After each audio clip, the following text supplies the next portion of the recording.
পেশ করার জন্য ইন্তেজামিয়া কমিটির পক্ষ থেকে বিনীতভাবে অনুরোধ জ্ঞাপন করছি।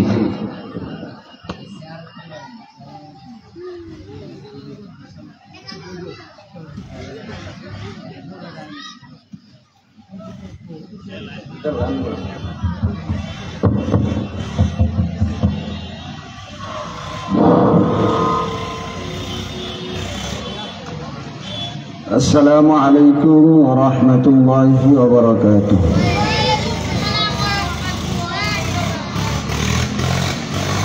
الحمد لله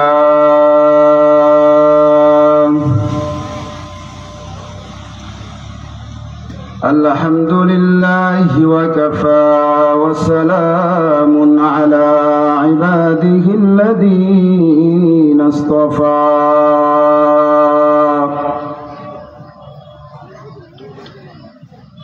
أما بعد فأعوذ بالله من الشيطان الرجيم.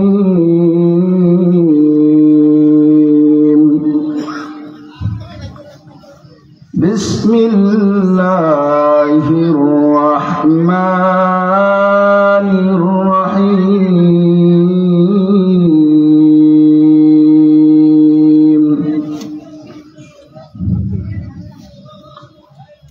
يا أيها الذين آمنوا اتقوا الله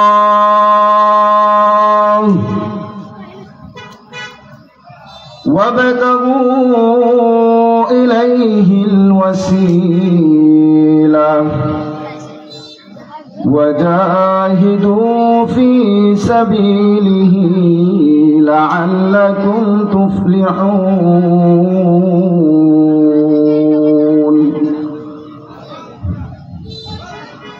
آمنت بالله صدق الله العظيم وصدق رسوله النبي الكريم ونحن على ذلك من الشاهدين والذاكرين الشاكرين والحمد لله رب العالمين. সকলে দুরূদ ইব্রাহিম পড়ি। اللهم صل على محمد وعلى آل محمد كما صليت على إبراهيم وعلى آل إبراهيم إنك حميد مجيد. اللهم بارك على محمد وعلى آل محمد كما باركت على إبراهيم وعلى آل إبراهيم إنك حميد مجيد.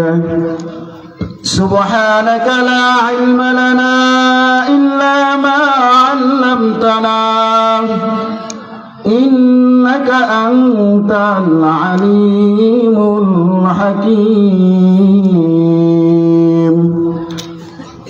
الحمد لله.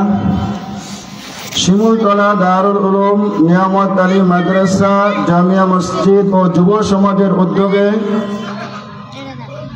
2 দিন ব্যাপী ইসলামী মহাসম্মেলনের আজকে দ্বিতীয় দিনের প্রধান আলোচক সারা বাংলাদেশের অন্যতম ওয়াইজ মুফতি ইলিয়াসুর রহমান জিহাদি আর অনেকেই আছেন।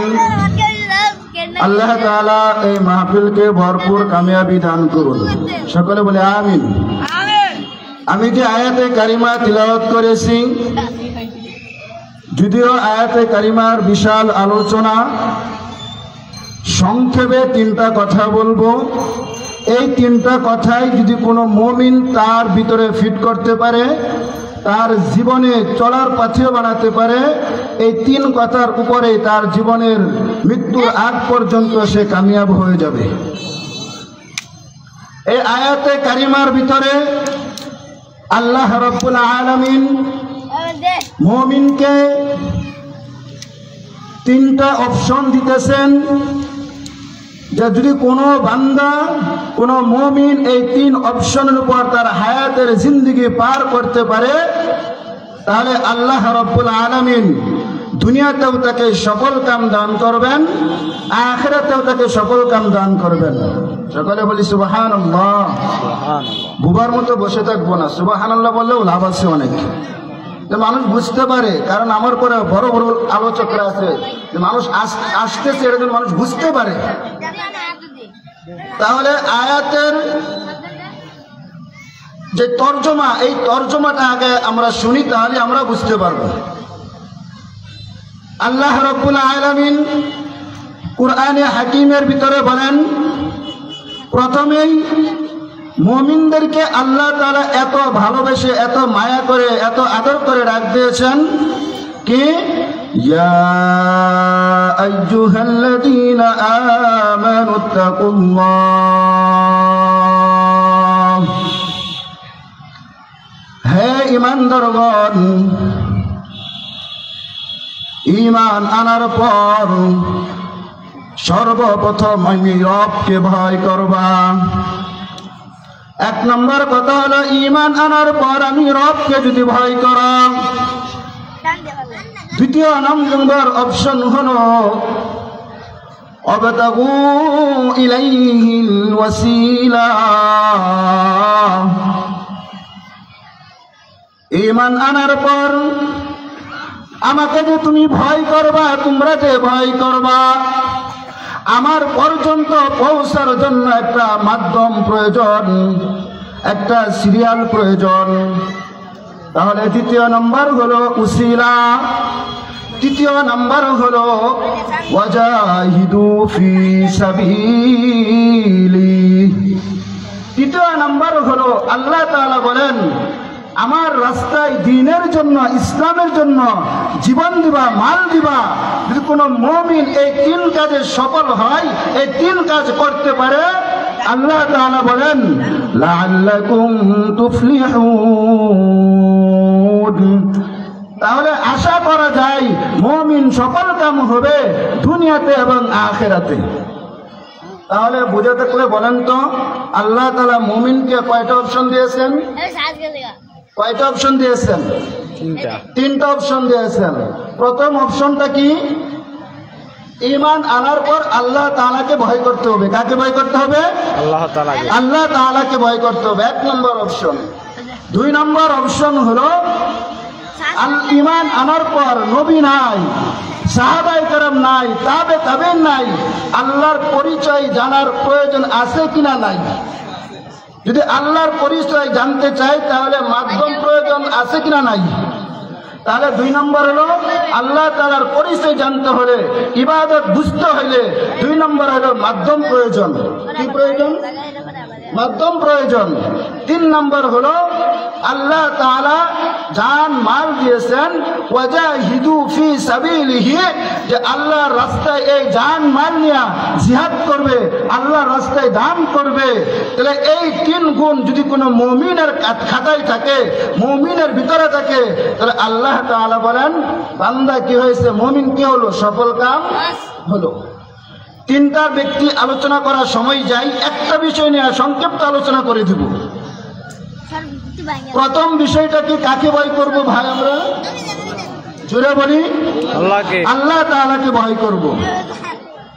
বান্দা দুনিয়ার জমিনে আল্লাহকে যতটুকু দূর দিয়ে আল্লাহকে বলে ভয় করে, বান্দা যদি তার অন্তর থেকে আল্লাহ তাআলাকে ভয় করত, মন থেকে যদি আল্লাহ তাআলাকে ভয় করত, দুনিয়ার জমিনে এক মুসলমান আরেক মুসলমানের ক্ষতি করতে পারতো না, এক মুসলমান আরেক মুসলমানের গীবত শিকায়ত বলতে পারতো না, এক মুসলমান আরেক মুসলমানের ক্ষতি করতে পারতো না।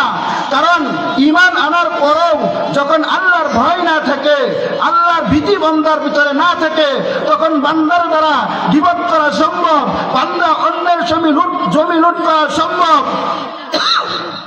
বান্দা অন্যকে মারপিট করা, অন্যকে কষ্ট দেওয়া বান্দার দ্বারা সম্ভব। আর যদি আল্লাহর ভয় বান্দার ভিতরে থাকতো তাহলে বান্দা এইসব করতো না। বান্দা কি করতো না?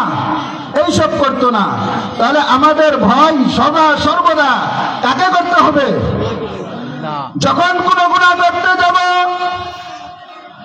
রাতের অন্ধকারে এমন নির্জন স্থানে যদি আমি গুনাহ করে মনে করে ভাবি আর কেউ দেখে না, বান্দা যদি আল্লাহর প্রতি ভয় থাকে, এমন ভয় বান্দার ভিতরে থাকতে হবে। একটা ওয়াকিয়া মনে পড়েছে, এক পিশাব তার শত শত মুরিদে ভরপুর। একজন রিক্সা চালক পাগলের বেশে প্রতিদিন পিশাবের দরবারে আসে। আসার পর পিছনের সিটে বসে থাকে, পিশাবের কথাগুলো খুব মনোযোগ দিয়ে শুনে। কিন্তু যখন মাহফিল কিংবা একটাই মাহফিল শেষ হয়ে যায়, ওই রিক্সা চালক জীর্ণ শীর্ণ মুরিদকে পিশাব তার খানকার ভিতরে নিয়ে আলাদা কি যেন কথা বলে।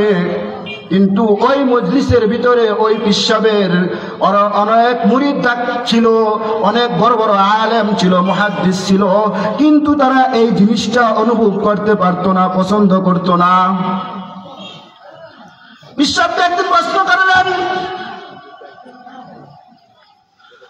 আমরা তো সারাদিন মাদ্রাসায় পড়াই, মসজিদ ইমামতি করি, দিনের কাজে লাইগা থাকি, আপনি যখন ডাক দেন আপনার ডাকে আমরা সাড়া দেই, আপনি যখন কোনো কিছুর জন্য আমাদেরকে হাদিয়া ধরেন ওই হাদিয়া আমরা দেয়া দেই, কিন্তু এমন কি আমল করে এই ব্যক্তি যাকে আপনি একা একা আপনার হুজরাখানার ভিতরে, আপনার খানকার ভিতরে তাকে আলাদা নসিহত করেন? একদিন, দুই দিন, তিন দিন যখন এভাবে পিশাবকে বলতেই থাকে, তখন পিশাব করেন, ও বাবা শুনো, কালকে তোমরা সবাই আমার সাথে সাক্ষাৎ করবা। ওই জীর্ণ শীর্ণ ব্যক্তি সেও